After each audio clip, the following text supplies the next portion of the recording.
When I was playing this first mission, on my mission to go to Corneria City, I felt a flashback, a throwback to the original Star Fox 64. Not the original, but the one on 64 that I just fell in love with. This is a review of Star Fox Zero for Nintendo Wii U. The game console that's basically almost, lifespan is almost over, thanks to the NX being out actually a year later. So, let's talk about Star Fox Zero while I have some time here, before the NX shows up, who knows when. Oh yeah, March, whatever. Anyways, back to the point. Star Fox Zero is a Nintendo exclusive, co-developed by Platinum Games. Yes, the guy behind Bayonetta 2, one of my favorite Nintendo Wii U games, one of my favorite action games of all time, actually. And let me just say right now that I basically wanted to do this review earlier, but I kind of suffered from this type of thing where I just kind of got tired. And I just want to take a break from it all. I love playing games and all, but you know, doing reviews is a different procedure. Back to the point, Star Fox Zero is actually a really good game. Let me just say that overall. It's actually really fun. Great at the time. And let me just say right now that I don't think the game is horrible, like the reviews are saying, but overall, I think that there are some problems. There could be some improvement. Overall, let's just go over what we do know about the game. It is a shooter with a lot more of a on-rail moments, and then there's much more open, all-range moments. It's like only a shooter with space battles. It's all space battles, like Star Wars, like Rogue Squadron in a way. And let me just say, I just love it. It was really just throwing me back to the 64 game that I have on my 3DS, which I fell in love with, and it's just so great to play. So the story of Star Fox Zero is basically an exact replica of Star Fox 64. The exact same storyline. It's basically like a remake of what Star Fox 64 was like in this type of time.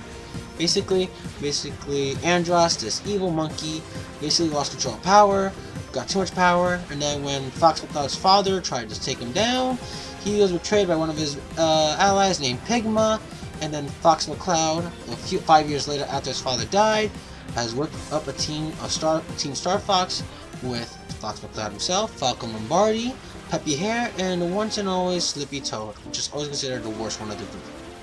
And basically, they must help Dog General, I forgot his name, I don't think he even said his name. Anyways, back to the point, they must help the Dog General stop Andros' army from taking over, which is now considered a Lilac War. Yep, a Lilac War. That's the story. It's really simple, it's not complicated at all. It's a really simple story, and to be honest, I was okay with it. I kind of knew what I was getting into from the gameplay footage and the trailers and all that stuff. So overall, story-wise, it didn't really matter to me. It was really basically, it was almost like a shot-by-shot remake, but with a fresh new coat of paint, which I was fine with. It was acceptable, in my opinion. I mean, it's not like the developer said it was a new story. It's just basically an old, remembered story from the past, retold and redone in a new way. So, that's basically it. When it comes to gameplay, Star Fox really does shine. When it comes to the smooth 60 frames per second, it's always consistent and never actually dropped, in my opinion, when it comes to it. The level and art design and the design of the how the game levels are mapped out are really impressive. You have your normal cities like this, then you have a desert scenario, then you have a snow-like city, and I do understand that some of the levels have simple geometry and simple shapes in here, which is kind of a throwback to the original games from the SNES and the 64. But you know, it's a nice mix of the two. A nice mix of old and new, in my opinion. And that's what Star Fox is really. A mix of the past, and it's basically respecting the past while trying to embrace a new future for the series. And to be honest, Star Fox Zero does do Legacy for justice. But to be honest, the biggest controversy of this game, or the biggest discussion topic that always divides critics, is its controls.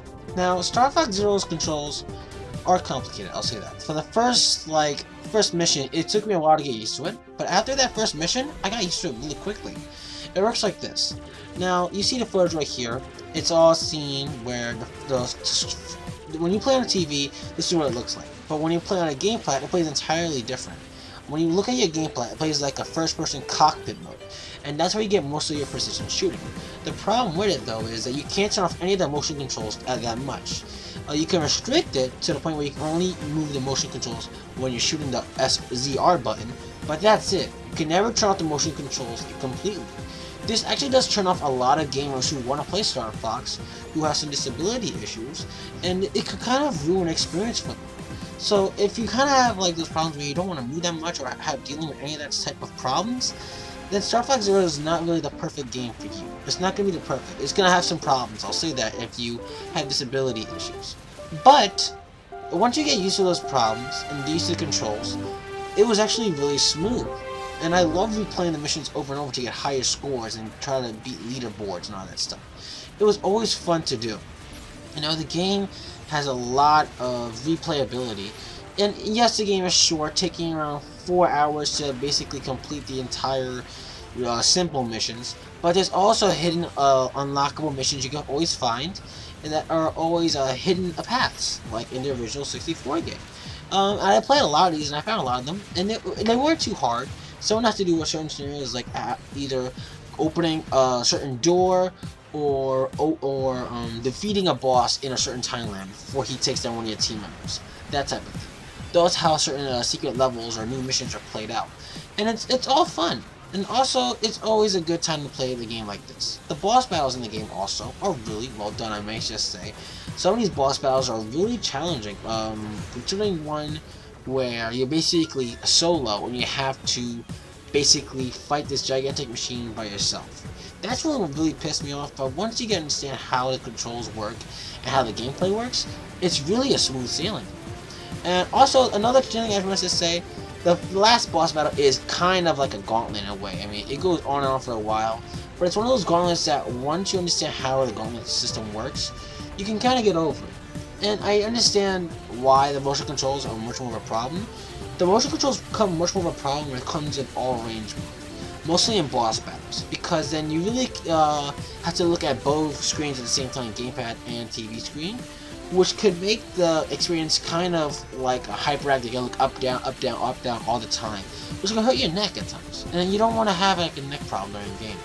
I didn't actually experience the neck problems that much. It only happened once, and I was kind of moving my neck real quickly for some reason. But other than that, it was smooth sailing. So basically, the music is a lot like the same of what it was 64, with some new updates and all that stuff, which is all fine by me. I didn't mind that much of it. But overall, Star Fox Zero is a great throwback to the past, I'll just say that. Great, like, nostalgia throwback. When it comes to vehicles, you have your usual Landmaster, your R-Wing, and you have a new vehicle here called the Gyro Wing. Now, this one is considered is a lot slower than any other transportation system in this game. It's a lot more slower, it has a little robot, and thankfully it's only used for one mission. It's mostly a stealth mission, but it's not that big of a deal. It shouldn't be that much of a problem. Critics shouldn't be complaining that much about it. But to be honest, it wasn't that big of a deal. Now, you also get the Landmaster over here, which gets an alternate ability to fly, which is awesome for boss battles when you get the opportunity to use it. It is really just amazing what they did with the diversity of how these missions go. And the R-Wing also gets a walker mode. It walks like a little dinosaur, running around real quickly. It was kind of cute in a way, how it goes. And it was also fun just to play area space battles, in a game, You don't get that many space battles where the controls aren't too complicated, they aren't too complicated just for online. But sadly though, I did notice that there are some problems with this game. Most only for the fact that while the length is short, I wish there was much more missions. I mean, when it comes to content, here's what you have. You have training, you have story mode, you have an arcade mode, basically push you throughout the entire campaign. That's it, really. And that's not that much, considering how much you gotta pay for this. But that it is made up due by the fact that if you buy the game new, you also get Star Fox Guard, an alternate game, which comes for free for the $60 price tag. So you basically get 2 games for the price of 1. Now, I don't know if that's why they shortened the value of the campaign length, or if it didn't add enough variety. It's also a shame. Also, another disappointment is the fact of the no online features at all. Other than maybe leaderboards and trophy collectibles, that's it. No online multiplayer, no competitive modes, not even cooperative modes. The only cooperative mode is offline, where it takes half their responsibility away from the gamepad player and puts it in control of a person who has the WiiU Pro controller. And it's fine. I tried it out once. It was a good experience, but for me personally, I just want all the control. I don't want any of the control taken away from me, because then it kind of feels like I'm playing half of the actual control of the game. And it kind of feels disorientating. So I'd rather have all control or no control at all. That's how it works for me.